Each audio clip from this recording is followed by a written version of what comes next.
Yo siento, hermanas y hermanos, estamos dando pasos muy importantes, unas transformaciones profundas en democracia con el voto del pueblo boliviano.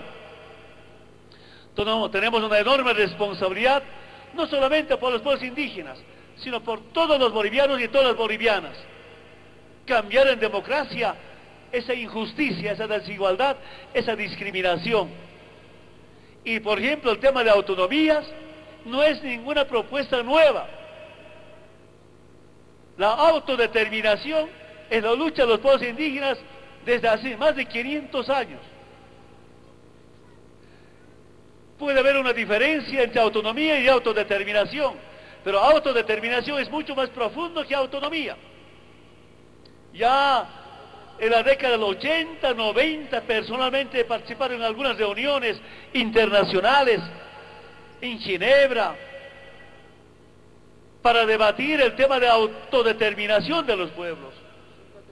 Pero ¿por qué ha habido en los últimos años esa diferencia con algunos grupos de Santa Cruz? Hicieron entender y dijeron que autonomía es independencia de un departamento. Eso no se puede aceptar. Autonomía es la separación de un departamento. Está en los periódicos. Hemos escuchado en los distintos medios de comunicación gritando independencia o separación. A eso nos hemos opuesto.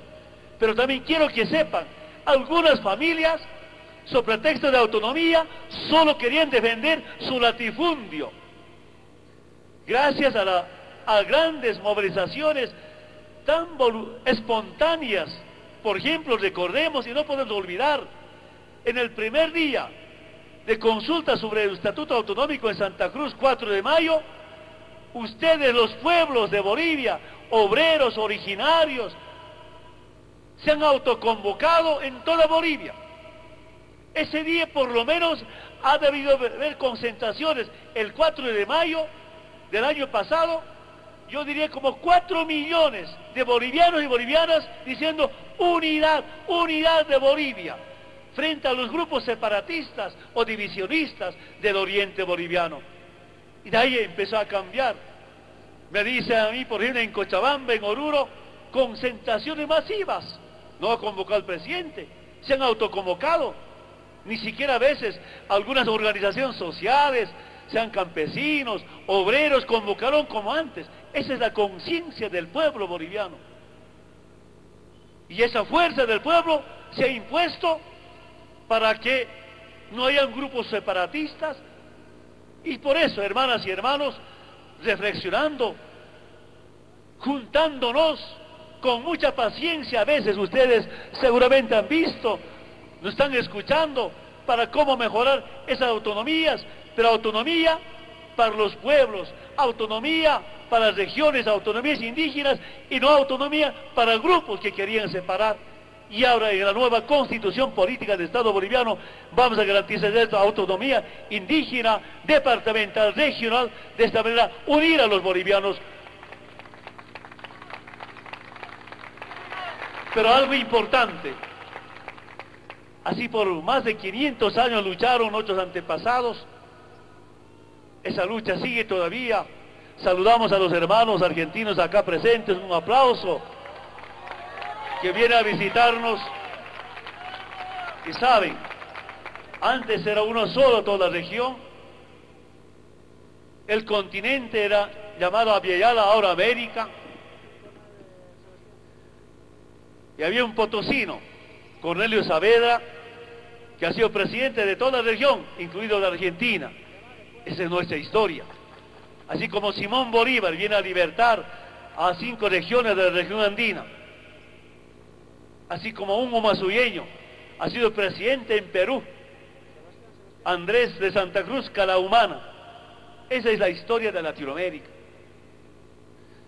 Por eso saludamos a los hermanos argentinos presentes acá nuevamente.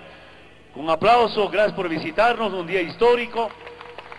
No solamente es un día histórico, son años históricos de transformaciones profundas para dignificar a todos los latinoamericanos y a todos los bolivianos también.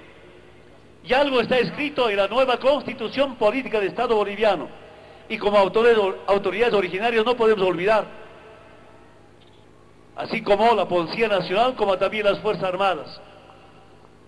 Por primera vez en esta nueva constitución política del Estado boliviano, se prohíbe instalación de cualquier base militar extranjera. Por tanto, nunca más habrán base militar de Estados Unidos. Y esa es una forma de dignificarnos. Y con el voto del pueblo boliviano, el pueblo tiene que aprobar. Y si alguna autoridad dice no, quiere que todavía hayan bases militares norteamericanas, porque en Chimoré había una base militar norteamericana. Terminó eso. Si quisiéramos recordar el aeropuerto de Chimoré, el cuartel de Chimoré, antes yo era detenido, torturado en Chimoré. Ese aeropuerto, ni siquiera el presidente de la República podía disponer, menos el vicepresidente, ni siquiera los ministros. Para entrar o salir de ese aeropuerto tenía que pedir permiso a la Embajada de Estados Unidos. Y estas cosas, hermanas y hermanos, nunca podemos olvidar. Como personas mayores, como dirigentes y exdirigentes, tenemos que recordar a la niñez, a la juventud. Y ahora se ha terminado. Ese dirigente cocalero que era detenido en Chimoré, torturado en Chimoré, confinado desde Chimoré, ahora yo tengo que entrar sin problemas a ese cuartel de Chimoré y en la pista que está en Chimoré. Y no solo Evo Morales, ahora llega ahí sin problemas el presidente de Chávez. Antes no podían llegar esta clase de autoridades internacionales. Imagínense cómo va cambiando, hermanas y hermanos. Pero si hablamos en tema de propiedad, la nueva constitución política del Estado boliviano, decimos que es algo muy diferente de las anteriores constituciones. Se reconoce las propiedades, digo las propiedades, porque hay propiedad privada, hay propiedad colectiva y hay propiedad estatal, del Estado.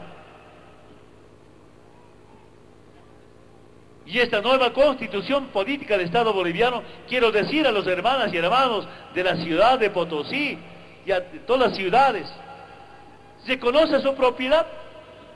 Si tiene una buena casa, o dos casas, o tres casas, que hicieron con su trabajo, con su esfuerzo, la nueva constitución respeta y reconoce ese derecho, esa propiedad privada. Pero también en el campo tenemos propiedad colectiva, propiedad comunal, y la nueva constitución respeta la propiedad colectiva, la propiedad comunal. Reconoce, por ejemplo, si hablamos de Potosí, a las cooperativas mineras, que nunca ninguna constitución política del Estado boliviano reconocía a las legalmente constituidas como cooperativas mineras. También es una propiedad colectiva de la comunidad. Y cuando hablamos, hermanas y hermanos, de la propiedad estatal, estamos hablando de los recursos naturales, por ejemplo el petróleo. Esta nueva constitución política del Estado boliviano blinda para que nunca más ningún presidente pueda entregar nuestros recursos naturales como petróleo y gas a las transnacionales petroleras. Estamos hablando de eso. ¿Y cómo es posible algunos autoridades o algunos dirigentes cívicos pueden oponerse? Si se oponen, pues son parte de la llamada vendepatria de aquellos tiempos. Pero de tantos derechos que están reconocidos, el derecho de la mujer, la igualdad de la mujer, lo que nunca ha reconocido, el derecho del obrero, del trabajador, los derechos sociales, los derechos económicos reconocidos por la nueva constitución. Pero algo que no estamos explicando bien,